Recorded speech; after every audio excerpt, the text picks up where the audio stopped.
Hey everyone, and welcome to Signals from the Frontline, your every Wednesday live broadcast brought to you here by Frontline Gaming. I am your host, Seth the Mad Dok, and your competitive correspondent. And tonight, I am joined by the head Hobby Goblin himself, Jacob Thayer. Welcome aboard, Jacob. Hey everyone, how's it going? So, in case folks haven't seen or heard from you before and they're living under a rock, tell everyone a little bit about yourself, Jacob. I run Hobby Goblins here out of Jacksonville, Florida. It's our home base, but we've actually been collecting very talented individuals all over the country at this point. So you're like the Thanos of hobbying. Yes. Just imagine if Thanos had little to no motivation and just valued friendship. That's exactly the Thanos that I would be. You snap my fingers and. I'm sure there's a parallel universe where that's Thanos. I guess maybe the Marvel What If series kind of vibed with that. I don't know if you saw if I've seen that. Black Panther became Star-Lord. Yeah, that's my kind of Thanos right there. I get behind that. Yeah. But no, we're a combination of a traveling competitive team. So we've been to just a ton of Frontline Gaming events, some of our favorites. So you've probably seen the jersey around the country at some point if you're a traveling player.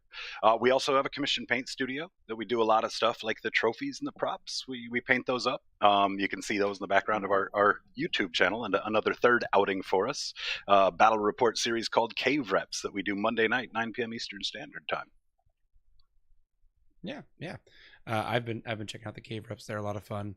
But and you guys, you're also the painter of all of your trophies, right? Which they all look amazing for all the Frontline Gaming events. I was looking through your feed tonight, and you actually just did a las gun for the Army esports team, which turned out really well. Right. So, it was super cool too. Doing tackling digital camo on a full size prop was a unique challenge that was a lot of fun, man. It was a lot of fun. Very happy with how it turned out. If I'm honest, we've got ours painted up. We call the flashlight. I think theirs got painted up a little bit better. To be honest, you always do you do the test one on yours, and then right. I've actually been having some conversations with TJ Lanigan. Has been doing a lot of commission painting, and he's having trouble like not painting his commissions to what he considers his standard. When clients like, I just want tabletop, he's like, but no, I got to put like 17 highlights on this thing.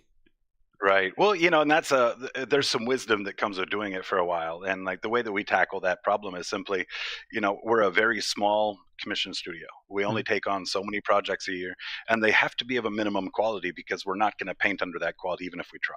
Yeah. So that makes us a bit more bespoke at that rate, but it allows us to like really leverage our artistic sensibilities and create things that we believe in. My hat's off to all the commission painters out there that do just simple battle ready production work, man. That there's a lot of time and energy that goes into that, and not being able to like really dig in on the art process feels like you're leaving some of the joy on the table. Yeah, I get that. Well, so this is the normal "What have you been up to" segment. Right. But Jacob, you've been on the show before. We've talked about your favorite cereal, so I'm going to throw you for a loop, even though we didn't talk about it pre-show. I want to know your favorite baked potato topping. My favorite baked potato topping. I had finally figured out my witty cereal answer, and now it's a baked potato topping. Right. This is a tough one, man. Like, this is harder than cereal because there are so many things that are good on a baked potato. Yeah. I mean, the American image just has to go with cheese. I mean, a baked potato has to have solid answer. A good solid. I'm going to play it safe with this one. Right? All right. Well, I'll accept that tonight. We've already baked potato better than cereal kicker. You heard it here first. Yeah. But what have you been up to lately? What have you been working on? What's been going on? So we're just on the mad push for getting everything ready for LVO. We're all super pumped about that. Right. We're going to be out there with a lot of these props, to get some photos with people and like kind of just, get to meet the crowd. I'm not going to be taking part in the games this year. I'll be just serving as one of the paint judges to, kind of take the time to be able to take in all that artistry. So I'd love for people to come by, say hello, get a picture with me. Yeah. Looking forward to it. The other day I was talking with Joe from War Games Live, and he made me panic slightly when he reminded me that LVO is like less than 6 business weeks away. Right. And I was just like, oh crap, he's right. That's a problem. It's really close. Yeah, and it's we've got a couple of commissions that are waiting top of the year, waiting until third week of January for us to get them kicked off, just because, we've got the trophies that are getting on the table next week, in our typical last minute fashion. We've got the trophies for a couple of 40K trophies, a Sigmar trophy. We've also got a couple of other things being rolled out that'll have some awards assigned to them too. So I don't want to spoil any of those Kicker might have surprises. spoiled something about a cosplay award in chat. Right. Yeah. So that's been the head scratcher right there. It's like, well, maybe they don't just want a chainsaw. What is the right chainsaw bolter? Well, that's good. Yes, we're going to try and cook up something creative for that, and maybe it'll require the cosplayer get a 40K cosplay by the end of it. We'll see. Yeah, I'm sorry, but you're playing 40K cosplay now. Right now, welcome to the land of Space Marines. Yeah. On my end, I just came back from a 3-day event over the weekend in Warzone Atlanta. Took my Votan, my Dirty Space Dwarves. Managed to go 4-3 with some close games to losses to Chaos Space Marines and Black Templar, which were kind of issues I knew going in, but had a good time. Managed to go 2-0 against the Menace Eldar. And even cursed one of my friends at the event by declaring that his Wayleaper and his Fugun would both roll 1s for the get up in our game, and they did, which was kind of a big deal when those two characters are like, "We're just dead," and I'm like, "Yes, you are. Moving on." That's awesome. Yes. Yeah, we actually just had Votan on this stream. First time I've got to see him, 10th edition. We were lucky enough to get some painted up by a local guy named Dan Burrell, painted up a beautiful Votan army, and then lent it to us for stream. So that was fantastic. It looked like a lot of fun. I'll be honest. As a work player, it looks like a fun change of pace. It looks like it plays like Buggies should have played. You're like, oh, they're zipping around everywhere and shooting things. Yeah. And then guys are getting out with big hammers and smashing stuff, and you're like, I want that. Why can't I have that? Right. Yeah. Right. Well, there might be some life left in the future for Buggies. We can hold out hopes. Yep. Dorian, it was Gladius Black Templars actually. Not Ironstorm or the Black Templar detachment. It was Gladius Black Templars. That advance in charge is pretty spicy out of them boys. So let's get into the GW news. I'll take us through that, and then we'll get into the fun stuff with Jacob in a minute. But the big thing coming up this weekend is the Black Library preview. Go check it out. We're going to have all kinds of new stories and content coming out for 40K, Heresy, Age of Sigmar, and the World of Legends, aka the Old World. John French, Judd Reed, Mike Brooks, Guy Haley, and Mark Collins are all supposed to be debuting new books at the event. So pretty excited for that. Do you partake much in the Black Library lore, Jacob? I do everything through podcasts, and lore channels. That's the easiest thing to digest while I'm staring for hours into a hobby light. Yeah, that makes sense. I am trying to read more before I go to bed, get off the phone, get a little space from the internet for a bit. So I always like having a good pile of Black Library books stocked up there. That's fair. It's actually something I did as a kid. I haven't revisited since, but might be worth considering. Yeah, KR Quinn in chat is pointing out that Eldar actually won Warzone Atlanta. And that was actually won by a friend that I have down in Montgomery named Zach Martin. And he ran all the bad units, all not the good stuff. And after the event, I told him, I was like, Zach, you screwed up. And he's like, why? And I was like, you won an event with Eldar without using Night Spinners and Wraith Guard and the Avatar. So now everyone knows that the book can still win without that stuff. So yeah, Zach's a great guy. Yeah. He actually frequents a lot of our local stuff as well. Yeah.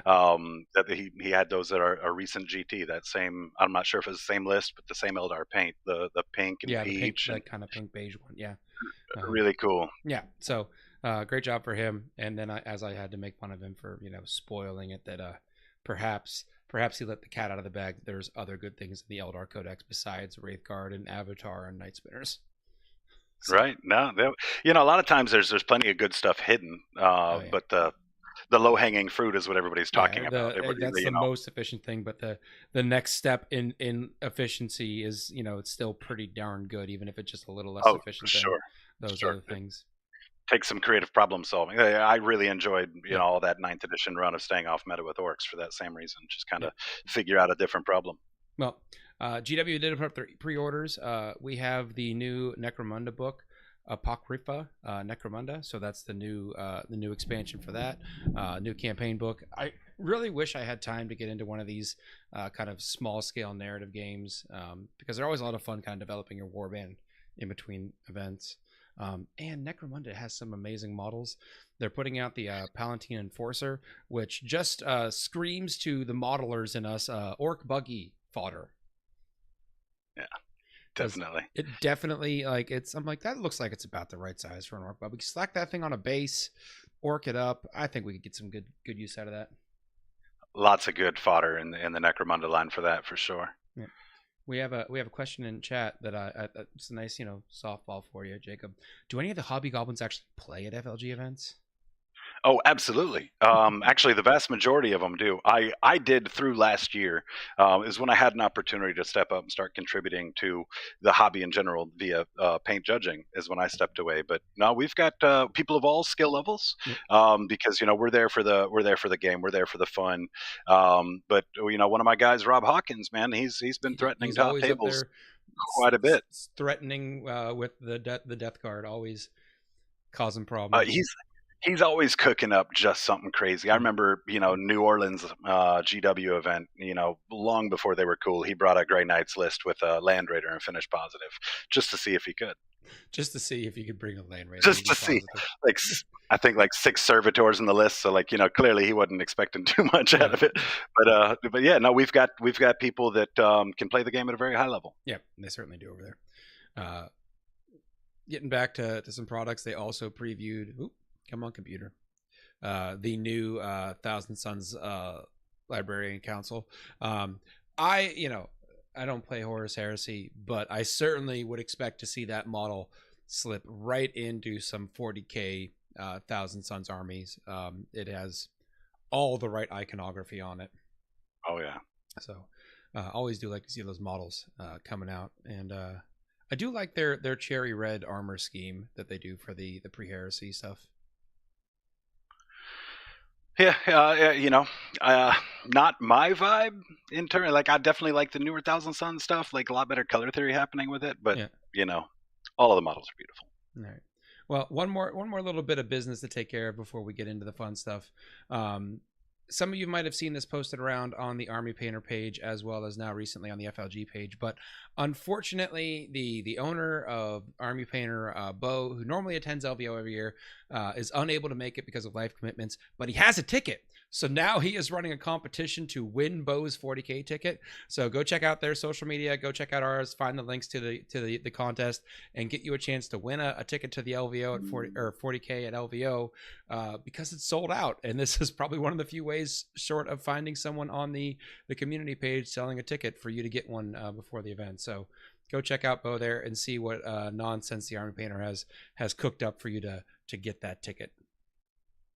But now that we got all that business talk out of the way, you did allude to it, Jacob, but I do want to point out that you kind of have stepped up over the last 6 months to a year in that time frame to really help kind of become the main hobby judge for a lot of our events and to really start to try to elevate the level of the hobby at our events. So I think in ACO this year, we did the first showcase top cut, so to speak, for paint judging. Really successful. Yeah. And it was great. I had a lot of fun going through all those armies with those guys. So I kind of wanted to pick your brain Sure. as a judge and try to figure out what is it the judges are looking for in armies that make that top cut, and what players at home that maybe are trying to compete for said bragging rights, what they can do to kind of help get themselves over that hump. Because there's, particularly at something like LVO, there's going to be a lot of really good looking armies, but it's how do you get yourself just that little bit extra? So kind of take us through that, man. Well, let's kind of start at the top here. You asked for the things that judges are looking for specifically. I think they can be summed up into kind of 3 categories in no specific order, right? You want a theme that is consistent. Everybody knows we need a battle board, right? It doesn't have to be a huge battle board. Some people like big battle boards, like this guy, but that's not a qualifying factor, right? The fact that your battle board and your army work together cohesively is the biggest thing, right? And you had Another sent big, some images to kind of illustrate your points here. This is Andrew right? Gagno's Tau army that he's been taking all over the place. But he has that kind of purple armor theme, and then he built in that purple fortification to tie it into, as well as kind of tying the basing from that army into that. And You got it. Pop back an You image got to it. get you a better look at all that.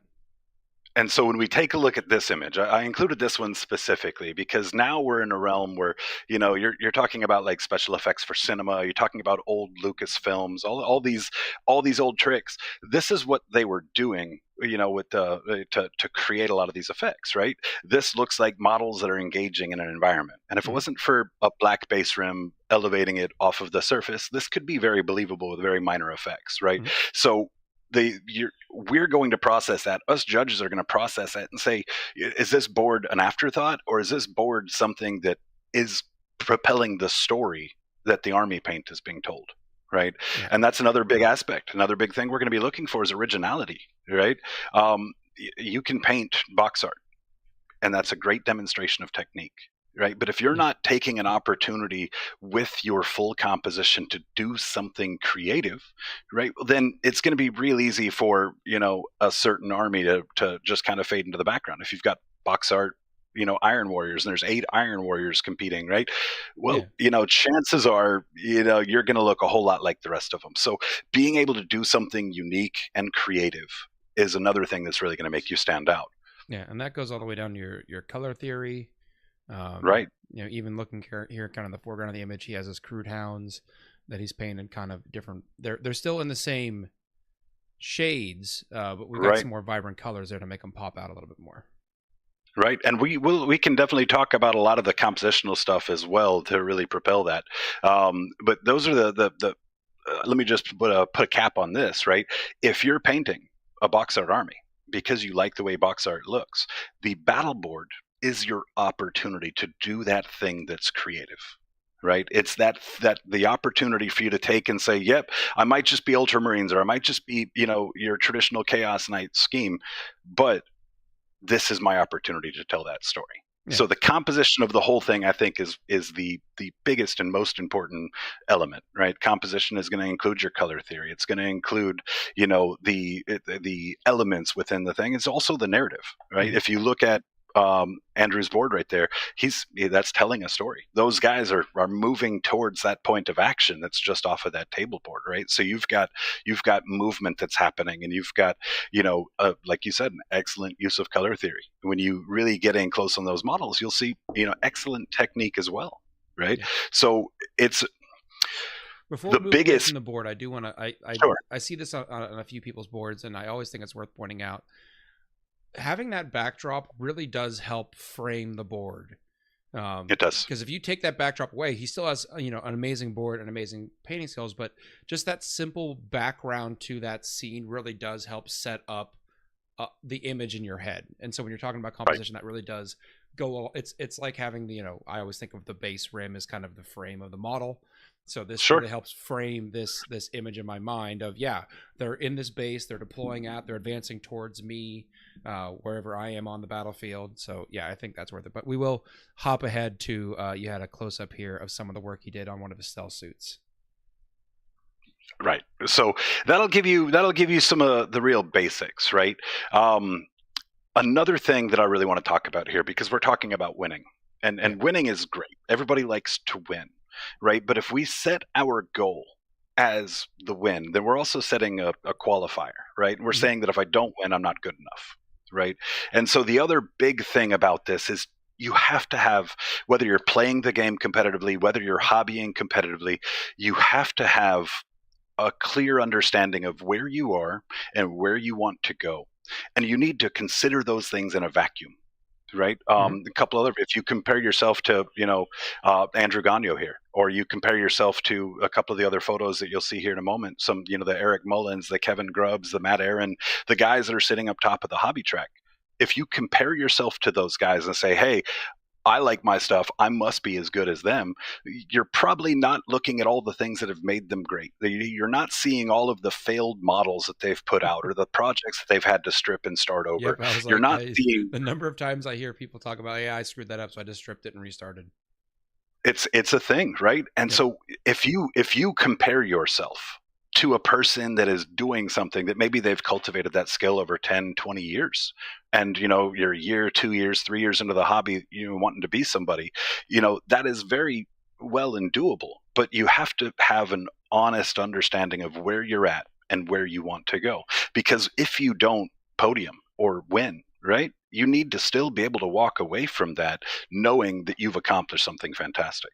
Right. And so the biggest question, I think, isn't so much about how to win the hobby track. It's about how to look at the nature of it in general. Now, this is an art exchange. This is an opportunity as artists, as creatives, to put our work out in front of peers, and put our work out in front of an audience that's, completely objective, and share this process that we've put out there. And that should be the accolade you're looking to bring back from each and every event. And if you do that, then those times that you take home a trophy because of your work, it just makes it all the sweeter.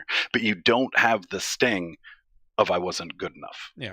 And I think in that vein, challenging yourself to progress as a painter and grow as a artist, no one ever wants to be static. No one ever wants to I did this and this was as good as I can get and I stop. Everyone's always looking for the next step, the next thing to try. And particularly sometimes, at least for myself, at least in the hobby, there can be a bit of entrapment when you're working on a project. Like my orc army has been in some form or fashion the same scheme since 2012, but I as a painter have grown significantly since when I started painting then. So you do want to keep the same scheme, but you want to try to grow it, you want to try new things, and you don't want to get locked in. And so I think a lot of times me going to an event and getting feedback about what I can do with my paint to improve for the next time around, and try and being okay with being like, all right, this isn't, some of these models aren't as good as I could have been, but I'm doing something new in the army, in the scheme, and I'm going to push myself. I'm going to do a little bit more that I didn't do on that original Killacan, and this Killacan I'm going to try something next, and kind of slowly evolve in that. And it does. Yeah, you can evolve enough as a painter to have kind of some disparity between the models, but then you just have an excuse to go back and paint some stuff again. Well, that's what hero characters are for, right? Like, you've got, like I mentioned, Matt Aaron again. I mean, he paints every model to the nines. If you look at down to his little poxwalkers, man, he's got them painted to the nines. If you look at my Gretchen, you can clearly pick out the 3 contrast colors that went on the model. Right. Where if you look at a lot of the higher end characters, we spend more time and energy and effort on those characters. So that's a great way to not feel like you're trapped within a style and not able to kind of grow and improve based off of years old models is those centerpiece models, those characters, the big model that you might not ever use. Right. Like I've got a Gargantuan Squiggoth on the docket. Haven't started it yet. But I'm going to get it painted, and I may never play it, but it'll definitely be something I show off. I think mine's never actually graced the table, but it certainly has been painted. We do have a few questions selfishly in chat from Kicker, who's definitely not converting a feudal guard army, asks, how does kit bashing / convergence come into play when judging armies? So I think that's going to fall into that originality sort of vibe. Kit bashing is an opportunity to do something on your model that's creative and original, right? So if you've taken the time to do things that are kit bashed and kit bashed well, they are going to add value to your board. Matter of fact, on the rubric, the whole nother conversation on how the rubric works, right? But on the rubric, the initial qualifying questions, there is a box there for kit bash, right? So having some sort of element of kit bash, is good. Now, if you're playing a pretty standard army that doesn't really have a whole lot of opportunity for you to break out and just put a tentacle on the thing, right? Well, there's all kinds of other ways. Like you can make banners out of various materials. There's all kinds of opportunities within the basin itself to include, some joints, change some poses. But it's representative there. Right. It's there to represent the creativity, right? The originality, doing something not just out of the box. Yep. We have another definitely not selfish question from the Road Warrior himself, Mikey G. And I'm going to rephrase here for a little bit because I think I know what he's going at, but I'm not sure I understood it. How do you feel about having a best appearance, including display board, and best painted, judged solely on the painting technique to make things more engaging if you don't have a board? I would maybe spin that to maybe having a best army and then a best single miniature. To be honest with you, I could sit down with you and name off 15 trophies that would be amazing to give out. You know, a couple of things that we're talking about for this next season is potentially being able to open up more opportunities to be able to give out prizes and awards. Again, something I don't really want to spoil there. But I know that this question comes up a lot from the competitive-minded people that are chasing the hobby track, especially a lot of your guys that want Ren Man, but they're traveling and they don't want to have a board, and they feel like, well, I painted my army very well, but I don't have a board. But like maybe, you know, the idea of the paint requires extra layers, right? If you want to be the top, if you want to have the top award, right, I think it needs to cover both. And simply being that everybody makes sacrifices to earn the accolades they earn, right? Your top competitive players sacrifice hours and hours and hours of just meta analysis and running games and reps and like, you know, and you know, the painter's plot is that we've got to spend our hours at the work table too, but we've also, we're not taking the culmination of all that effort in our brains with us. We have a physical thing that we've got to deliver. And so that's a part of the sacrifice. Now, am I saying that in order to win an event, you have to, you know, pack up a big old display board in your vehicle and drive for 18 hours to get to it? No, not at all. Matter of fact, the contrary is the case. You brought up Atlantic City. There's a gentleman, I believe his name was Miguel, brought out some Necrons to Atlantic City, and he had them all built into a carrying case, magnetic carrying case. Trays slide into the box, and when he pulled them out, he had epoxy resin. He had a swamp diorama built into each and every one of the trays, and laid his trays out and created this remarkable scene. Right. And if I remember correctly, he made podium with almost not having a battle board because of how low of a footprint it was. So when it comes to people that are saying, hey, I can't like compete in paint because I can't travel the battle board, I can't do all of this, we put our limits on ourselves. Like, if you want to do a thing, then you have to turn to that creativity. You have to figure out a way to make that work within your constraints. And it can be done, and it can be done very, very well. Yeah. I mean, I like the idea of breaking that up, like you were saying, having multiple words, because I pulled up some images here of Kevin Grubbs' Ultramarines. This is something that very easily, if there was like a best squad award, something like this is like Company of Heroes, the little new 4 or 5 man kit that they came out with, a new Space Marine Codex. You could paint up something like this. He does a fantastic job with these images, with these models, and this is something that very easily could be put in a fairly small and well padded box and brought on your carry-on and taken to an event. But I think if we have the next image lined up, there we go, we have his whole battle board. Right. And so, yeah. And now I haven't been able to see this in person yet. I'll tell you that. Like, he unveiled this one for Atlanta, and I had the pleasure. You know, Kevin's a goblin, right? So I've got the pleasure of being able to bend his ear plenty, and we were able to share back and forth art techniques and feedback on the work that we're doing.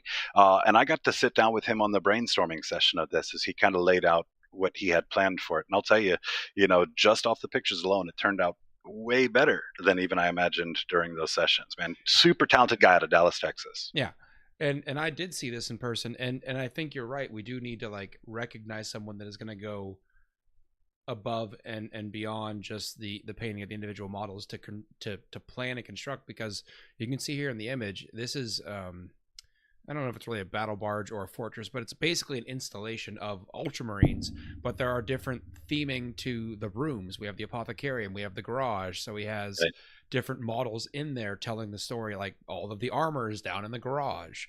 That's where it would be in the shop, you know? So it definitely is a step beyond just a really highly painted or high quality paint job on a squad or individual model having this large composition like he has here. Right. And I was picking on Kevin right then a few moments ago when I mentioned, if you're going to paint Ultramarines, right? Ultramarines are a very common chapter. If you paint up Ultramarines really well and they're on the table next to another Ultramarines really well, you know, they're not going to stand out. You know, you have to do something like Kevin's done here in order to make a box art army that doesn't have a whole lot of creative color choices in it. You've got to do something to really elevate it. And he knocked it out of the park. He's even put in other characters here that are not part of the army. He's got more or less kind of a holographic, strategy board there that looks sort of oddly like a kill team board now that I look at it. Yeah, dude, I'm psyched to see it in Vegas. I'm looking forward to seeing it in person. And then we were talking about kit bashing a moment ago. I don't know if there's a better example of non-traditional kit bashing than Matt Aaron, right? Another top performer, and when you look at his board, just about everything, if not everything, has got some sort of kit bash component. Yeah, custom right? or bespoke models. Yeah. Right, and that's the sculptor in him, right? The people that lend towards kit bashing are the people that they want to just not just paint something, they want to build something, they want to create, right? And when you take a look at his Death Guard army, there's plenty of opportunities for you to see something that's oh, that was an easy kit bash to consider, but there's a ton of work in there that when you get up and you look close, that's when you realize it's actual kit bashing on some of the models, right? Those are the things that's why he won the hobby track in the last year. That's why he's in the top 3 or 4 seats this year. I haven't checked here recently, but that's why he stays on top of his game, is because he's combining all these elements. All right. Well, so we've looked at some awesome models here. This is Eric Mullins here. That's another one of our guys here. He's one of our original Gabos out here of Jacksonville, Florida. I threw these images in here as well because of the size conversation. Before the board that we've got here, Eric had a board nearly the size of let me just call it my orc battle board. You can kind of see it in the back there. It's a chunky boy. But his battle board was very large as well. And he came back and he's like, look, I've got to get something that fits on a cart, that travels easier. And the new battle board he created, half the size, twice the quality. Yeah. Yeah. I think there's also an economy of work there. You can put, not to say your battle board, you put a ton of work in it is amazing. I've seen it in person, but thanks, man. You scale it down. It also gives you that chance to put a little bit more work into the small details of a board like this. Well, let me tell you this about a big battle board, right? Okay. When you're dealing with, again, we're going to go back to the almighty composition, right? We have a thing internally called, detail clustering, right? Where the larger a thing is, the more you have to pack into it to make it feel real, right? Full. A smaller board, right? You get a little detritus, you get a couple little roots up, that all sells fine when you've got a small space. But when you've got a giant board, all of those areas of the board that are basically undetailed, maybe it's a textured rock. Almost your negative space at that point that needs right. And so if you come out with just a giant board thinking, size is going to win, you're going to be judged more harshly for that battle board based upon the amount of detail that you bake in. Are you using real estate just to make it big, or are you filling that real estate with things of interest, with fun artistic moments, right? That's really what's going to be called for the bigger you go. Yeah. So let me ask you this. So you're a player that is working on improving their paint skills, and they've set that personal goal that they want to make a top cut at an event. They want to get pulled up for that showcase, and you don't make it. What should you be doing at that point? What's the next step for you in that process? Well, I think the very first thing that you do is make sure that you surround yourself with people that are on that same journey, right? Think about it like carpooling, right? If me and Matt Aaron are out there trying to compete, me and Kevin Grubbs, or Eric and and Mike Fox and other really talented painters on the rise, right? If we're out there just to compete, then we're leaving an opportunity to learn on the table, right? So that's what I would do. I would recommend anybody who's looking for that journey is to find somebody that's on that journey that you can share it with, right? Yeah. Most of these guys, when you go up and talk to them, they're going to be happy to give you feedback. They're going to be happy to talk to you about their process.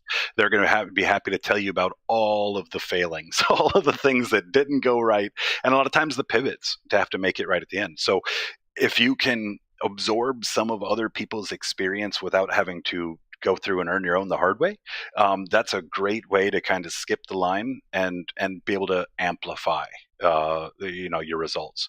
We're doing that a bit with our Discord server. Hobby Goblins, we're a lot of the paint judging that I'm doing, I'm fortunate enough to be able to talk to a lot of the people after they've competed, after they've either hit or just missed showcase, and they want to sit down with me for an hour to go over their work in great detail. We do that.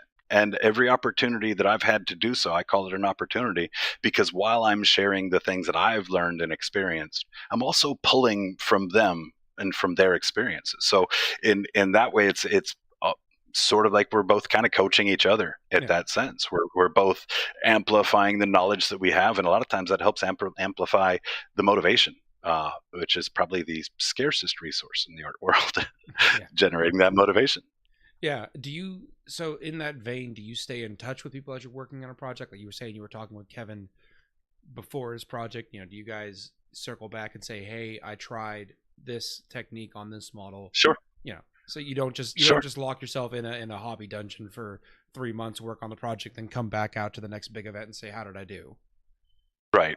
Yeah. I think there's a lot of people that have met me at these events and competed that'll tell you that I'm always available. Obviously, of course, scheduling. There's times I might have to push off because of a schedule, but I love nothing more than to help somebody along their journey. Right. Again, I soak something up from it each and every time. So there's no altruism in the room here, mutual benefit. But that's what that server is meant to be. Whether it's me or whether it's any of the other big artists, a lot of these artists that I mentioned, if not all of them, are in that Discord server. And if you pop work over in that Discord server and you say, hey guys, give me some feedback, what do you think? Right? We've got a community of people that only want to see everybody around them get better. You're just making your own life harder, right? Well, it's a shameless plug, right? No, I'm just more like, I was more like, a rising tide raises all ships. But the problem is, if everyone keeps getting better, either A, as a competitor, you have to get better, or B, as a judge, you have to start getting even more, nitty gritty about who's waiting this, So right. You're just making your own. Well, like it or not, it's the world we live in. Yeah. When I got started into this on my journey just a couple of years ago, there wasn't as many people contributing to the art chase as there are now. Since I've been active in it, I've watched as it's organically, event after event, grown with more and more people showing up with painted stuff, more and like a higher and higher quality of the people that are really in the top cut. So that wave is already trending, right? And the best thing to do is kind of grab your board and join the crowd. Yeah. All right. Well, that was really a really good segment. I really enjoyed that, but I don't want to cut it short. Thanks, but I do kind of want to move us on for time. Yeah, definitely. So of course, if people have more questions, they can of course find Jacob on the Hobby Goblin Discord. How would they find that Discord? I could rattle off some numbers here, but I'll tell you the easiest way is to go find us on YouTube. Go ahead and sub the channel if you haven't already. In the bottom of every video description, there's links to all of our socials. Slide on in there to Discord, reach out to me. I've got a green goblin face. Go by Hosen on Discord, so it should be nice and easy to find. But yeah, reach out, join the community, say hello. Yeah, so there you go. That was a nice, we'll call it organic plug. But in the vein of hobbying, Nick had this idea, and unfortunately couldn't be here to do this idea with this week, but we were talking about kind of a hobby wish list for the holidays. Right. Everyone's put one of those together, and hobby supplies are always like, I might not need another Gretchen in my entire orc life, but I certainly will need more paint and paintbrushes and all the tools that come with it. So I thought it ended up working out really well with you coming on this week, that we could talk about some of the things that people might be looking to put on their wish lists for the year. I know a few things that I'm looking at that I'll get out of the way, and then we'll kind of give you the wheel. Awesome. If you're not so much in the painting hobby space, but if you're trying to up your hobby room at your house, I always have I've got the FLG table and mats, but now that we have mats, and I'm working on some armies that I want to match the mats, we do now have, I've messed up the PowerPoint. There we go. Nope, messed up the PowerPoint. That's what happens when I try to talk in PowerPoint at the same time, folks. My brain. Surprisingly, I lecture for a living, so you'd think I could do the two things at the same time, but you never know. We do have these nice pre-painted bases to match our mats, so I think that's a cool way to go, particularly if you're looking to try to get an army up to battle ready quickly for an event. And now, are those MDF? Yep, those are the same MDF pre-painted, just like our terrain. So I definitely have armies that are of different scale in terms of hobby. And so some of my more kind of tabletop quality armies, like my Votan, like my Necrons, I think something like these are a great way, and it's a time saver if you're not doing basing, and you can just buy a couple packs of these that are ready to go and pop your models on. Sure. Of course, you can do. Everybody's got different goals, right? Exactly. And like I said, I have different goals even when it comes to different armies. My orcs, I'm going to try to do everything I can. My Necron and Votan, it's get them to the table and make sure I get all my pain points when I get to the table. There you go. So keep that in mind. We've got I think my wife once compared dice to gamers like shoes are to women. So always, that's fair. Always checking out new dice, new trays, new tokens. I'm a sucker for all the little tchotchkes that come with an army. I'm constantly like at night cruising Etsy to see if someone made a new cool thing that I could use in a game for my Votan or my orcs or whatever. So those kind of things are always cool. If there's a big event you're planning for, getting the ticket for that is always a cool thing on your list. But there's a lot more hobby stuff that I don't often when I'm writing my monthly hobby budget, I'm not thinking about that I end up putting on wish lists. And this is kind of where I wanted to pick your brain. What are some of the things that we should be putting on our wish list to kind of help up our hobby game? Okay, yeah. I did put together a few things. Yep. I did so with a certain thing in mind. I'm a bit of a product whore, right? So I've got way more paint than I'll ever use. Brands that I just don't care for, because I like better paints. But I'm one that I see something and I just have no sense to keep from buying it. So I've tried and tested a ton of stuff. So I put together my wish list, not of things that I want to get, but kind of things that might be better ideas for your wish lists out there than all of the options abound. So I've broken it down into a couple little categories, right? So brushes. Let's talk about brushes for just a quick moment. People know Rosemary and Company. People know Winsor and Newton. People know Da Vinci. Like all of these brushes, $16, $17 a brush, right? Yeah, they do a great job, right? A brush I wanted to bring to everyone's attention that's done fantastic work for me. And not those. We'll talk about those in a moment. But this is the Tamiya detail brush. Right? It's Tamiya is meant more for, or built more so with the model cars, railroads, World War II sort of historical minis, right? But there's plenty of their products that make their way over. This brush with the shape of the ferrule makes one of the most amazing fine detail brushes out there. It's about half the cost of a lot of your other fine detail brushes, and that you can get a synthetic or sable version. So check that brush out, Tamiya Detail Brush. It's a really great tool. Not saying it's going to be your go-to brush, but it's going to be a fantastic brush to add to your collection. Particularly when you're doing those fine details like faces and eyes. Yeah, you got it. And then the photo we mentioned just a moment ago. Saw just a moment ago. Every hobby desk needs a good, reliable junk brush. Right, a brush that you might not even use the bristles. I pull these out to agitate the bottom of a contrast that sat too long, because the brush is super rigid. It's very thin, right? So I'm not getting a bunch of excess paint on it, and I can dig down into the bottom of a pot and I can throw the thing away. Right, I can dab super glue off the back end of the brush and put it on bases to apply rocks or birch bark seeds, or and then I can throw it away. Right, they're less than 5 cents a brush. Yep. You should have a drawer full of these things. Right. I like them for and texture paints and that kind of stuff. That I feel like when you put texture paints on with the kind of plastic spatulas, it doesn't look organic on the base. You get a lot of tool marks. Looks like a lot like icing or something. Yeah, right. But if you do a brush, you can definitely work it in a bit more and try to have some more thin areas and little raised areas. But yeah, it kills brushes left and right. So pilot is super worth it. And there's plenty of times you're working with a chunky metallic or something that you don't want to put on a good sable brush, and you don't need like your workhorse just to like put a couple dabs here and there. A pack of brushes like that might be $10 on Amazon, right? For just a huge amount of brushes. But a good cheap synthetic brush like the one we just saw pictured a moment ago, like those packs from Hobby Lobby, get a good round size 3 through size 6. You're going to do a lot more painting on those larger brushes than you believe you can. Especially in the world of glazing with contrasts and things like that. A good big body round brush. It doesn't need to be anything fancy, right? Yep.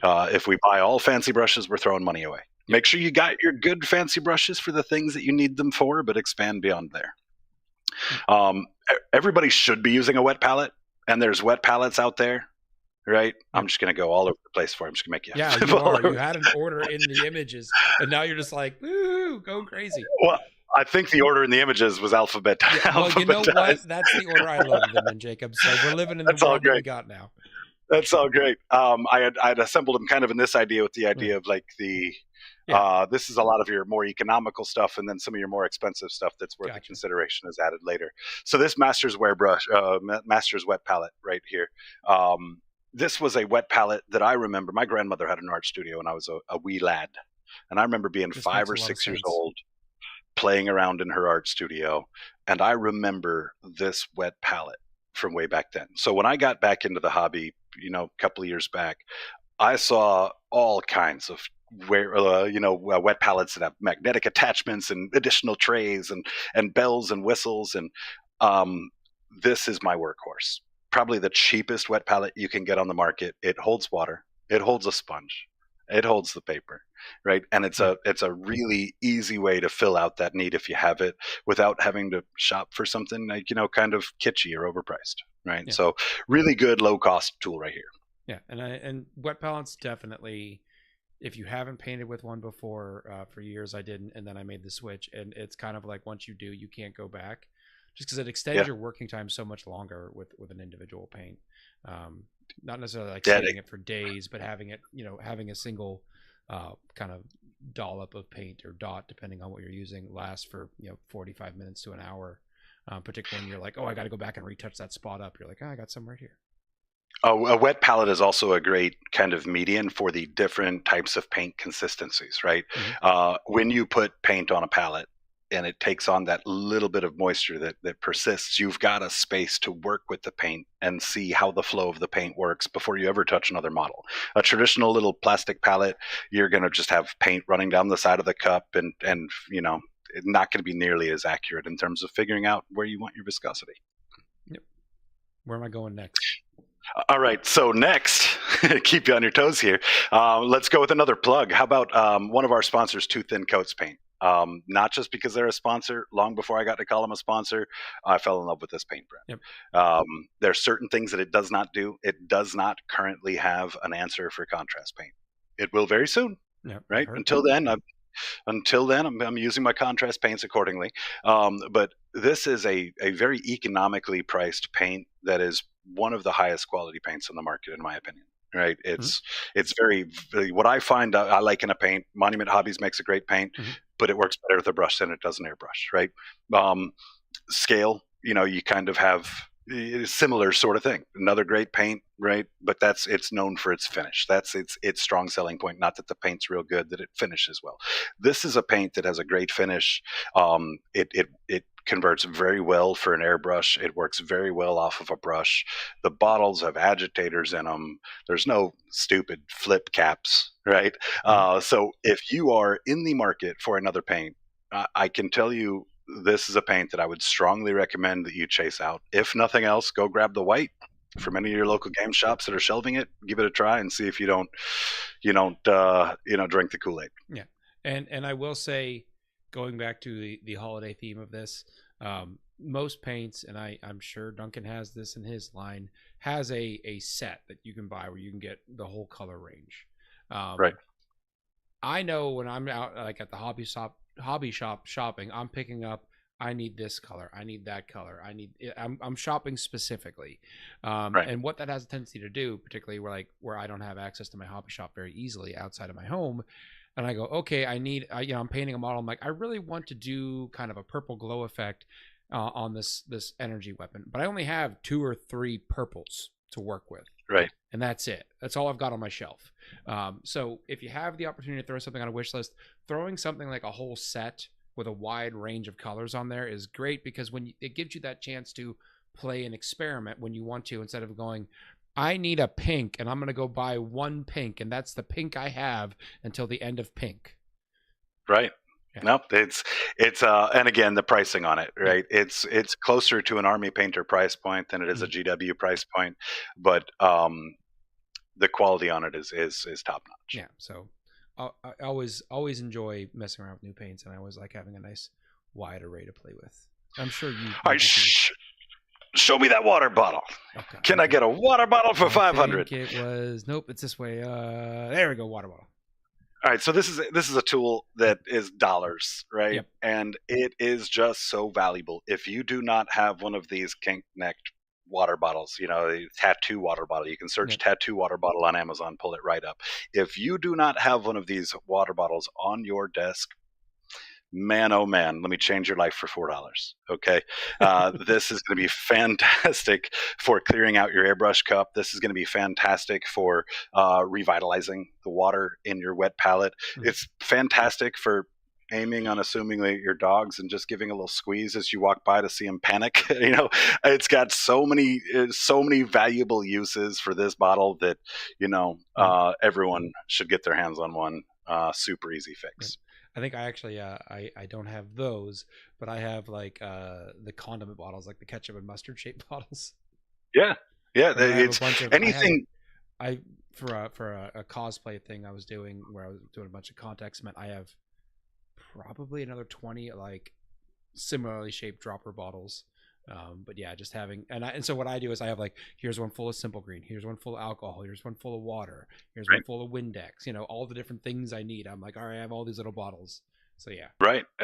Just being able to generate pressure out of it, it's a very valuable tool. It's actually took one of my what we call the cave around here. The studio space is a place that we have quite a few different artists of different mediums come through. One of which is a super prestigious tattoo guy that came around to try some of our hobby, try some miniature painting with us. And he's like, dude, why don't you have one of these bottles that I have in my tattoo shop? That's how it got introduced to me, and I'll never go without it. Last two items on the list. I don't care which order you put them up here. They're going to cost you a couple ducats, right? They're priced fairly, but it's not cheap, right? So, put all the other stuff on your less expensive wish list, for the poor dad, and let the rich dad take care of your ultrasonic cleaner and your airbrush, right? Ultrasonic cleaner. There's a photo in there, but any of them are fine. It's going to help you with maintaining a lot of different things, right? Primarily the airbrush yourself. If you're going to spend money on a good airbrush, then you want to be able to have good processes for maintaining that airbrush. And a good airbrush, that Infinity by Harder and Steenbeck, is going to set you back north of $300 for that airbrush. But I can tell you with confidence, after having owned just about the entire Iwata line, anything that was over $1,000 on an airbrush, I didn't spend for my Iwata. Anything under it, I owned that airbrush at one point in time. I also owned several Badgers, right? I bought an Infinity. I started using it. I sold 8 airbrushes as a package deal on a steel, just to cover the cost of one more of these Infinity airbrushes, to make sure I had 2 on hand. And that is the gospel around here now, right? All the traces of old airbrushes are long gone. The efficiency of these brushes and how they clean, it's unmatched from my personal experience. So definitely one of those, if you're thinking about getting into airbrushes, or if you're thinking about stepping up your airbrush, that bad boy right there is Gabo approved. All right. Yeah, I will say airbrushes are definitely a tool that have a pretty significant learning curve if you've never messed with one. But you can take it small steps at a time. Just I'm going to do my base coats. I'm going to start doing now I'm going to do a little bit of highlights with it. I might do my priming with it. I might do a little bit of glow effect, and you can slowly build that repertoire over time. They can be intimidating. I know a lot of folks, when they first start looking at it, their eyes kind of bug out, but there's plenty of good tutorials out there online on all the different combinations and things you need to be looking for, and there's highly skilled painters out there that are happy to give you their opinions on how to use them. Right. 100%. Like I said, we leverage the community, right? We're building this thing together. Everybody should reap the fruits of their labor, right? Leverage the community, especially in the art world, man. We love to share. I see there's a question in chat from Kevin. I'd like to address that for you, Kevin. Look, you don't need an ultrasonic. There's nothing that says that it's going to improve what you've been doing, especially with 10 years of experience with it. I will tell you that when it comes time to fully reset my airbrush, there are so many nooks and crannies that you just physically cannot get to with an airbrush that I can disassemble it entirely. I can place it into the sonic cleaner. I can use just the pressure off of that bottle I love to knock out any loose bits, and I've got basically what's like a brand new airbrush again. So every 2 to 3 months, when I'm on one of my studio cleaning days, I'm going to drop all those airbrush components right in there. I'm going to let it do its thing, and I'm going to come back later on to it. So not a necessity, but I think that it's a quality of life thing that, if you do enough airbrush. A lot of work with your airbrush. Definitely. So you want to keep that thing flowing well. Kicker threw another one in chat, and I actually put this one on my wish list for my birthday this summer. A paint shaker. A little pressure, the little, I don't even know what they're called. The vortex mixers, that's what they're called. Vortex mixer. You got it. It seems so dumb. You're like, I can shake my paint bottle. What do I need this for? And I put one on my list, and my wife ended up getting it for me. And I was like, oh, cool. And then once I started using it, I was like, oh, I definitely haven't been shaking my paint up nearly enough every time. And it's just so easy just to hold it there for 3 seconds and know every time I'm going to get the same consistency out of that paint bottle every time. Yeah, no, that'll be a good pull for you. I mean, especially a lot of your enamels that separate. There's a product called Dirty Downs, right? Makes a rust, they make a moss, all of that, and they're basically 3 components. You let the bottle sit for 5 minutes, and it separates into layers like a birthday cake. So it's one of those that, like, having the vortex mixer to make sure you've got a really solid mix is particularly with like the thicker contrasts too. I found those, like you said, those tend to settle out a lot. So re-agitating those are great. You take one of them cheap old junk brushes we talked about for 5 cents per. Yeah, that vortex mixer, creamy. Yep. All right. Well, hopefully that gives everyone a good little bit of a holiday shopping list and some ideas on some tools that they can be messing around with here in the future. We're going to get going into our FLG network news and then our plugs, and we're going to send this one to bed because we've been going for a while already, Jacob. I like to keep people talking late, man. It's a bad habit of mine. It's fine. I figured you and I, first time running solo, we're gonna go long anyway, so it's fine. The Hobby Goblins, check those guys out. They've been streaming. I was just talking to Jacob pre-show. They just crossed the 500 subscriber mark on their YouTube channel. So if you're not subscribed, get over there and help those boys out. But that's a huge milestone. So I wanted to congratulate you guys on that. Thanks, guys. If you have any interest in the new Imperialis, the epic scale Horus Heresy game, our friends over at the Angry Joe Show have started playing that on their live show. So I know I'm personally excited for that, and I know a few of the Army esports team that I was seeing this weekend, like Red Pal and Chris Powell, were super into it. So I'm excited to kind of see that game. I really want to mess around with it. I haven't got a chance to mess around with it yet, but it's on my to-do list. And then finally, our friends over at Party at the All Points, they have their normal, we'll call it lighthearted banter for a good half of their show. And then they start actually talking about their AOS tournament and travel plans for 2024, which is a great way to kind of highlight some lists or some events that should be on your list going into the future. So kind of keep those guys on your radar. I'm excited to see what they've got coming up. But if you remember, Jacob, we do a community spotlight every week where we ask our viewers to post some images of what they've been working on. Right. So we've got a few to shout out here, and I thought it would be fun if you point out some of the techniques that are on display here. We have our first one up is, let me pull it up for you. This is Dustin. He's been working on some gaunts. There's going to be a heavy Nid theme on this weekend. But what do we see here that kind of stands out on this guy? On this he's got good use of color theory. Now I've got a small image. Let me see if I can figure out. I'm a bit like Kicker in terms of I don't know how technology works. So let me see if I can figure out how to make it bigger. There we are. There we have it. No, I love the colors on it. I love the fleshiness on the soft part. That helps me feel like the carapace itself is hard by contrast. So good use of that. I think the next level for him is to bring those bases, just up a notch and a little more love on them. Yep. He's got some slime coming out. I think those are spine fists technically, but he's kind of tried to tie that green slime coming out of that a little bit on the base. But you can even slap some of that technical on that to kind of give it that sheen. Maybe couple of splashes where you can see it's kind of dripping. But it's super cool, man. It's super cool. Great work, man. We've got a pretty early work in progress here. This one is Dale's Seraphon side project. I thought it was interesting in him. That, to me, looks definitely like some airbrush work on those bases, right? Yeah, it does, yeah. Unless he's doing some like slap chop sort of thing with some color. Yeah, but I like obviously Seraphon, jungle theme, pretty in keeping with them. But the vegetation bases were kind of cool. Dude, those bases are going to be rad. Yeah, because he's done a lot of work on the ferns. There's a few flowers. I'm interested to see how he's going to tie in what look like those warriors that are in that blue there. I don't know if they're going on these bases or not. It makes me wonder if he might have them either puttied to the other base or just a small dollop of super glue he can pop off in the freezer later to give him something to work off of. Yeah, because definitely, with doing the airbrush work on these, it's a lot easier to separate the model from the base in this scenario. Than having them as two pieces that you combine at the end. All right. And then I thought you really would enjoy this one. This is our friend Jarod over at GDM Studios. And his first hobby progress picture was cleaning his studio. Yeah. And so then he could get to his next hobby progress picture of this Seeker here that he's been working on. Ooh. Now, very nice. Yeah. Now, having a clean studio, man, it's I only do it every so often because it takes a lot of work.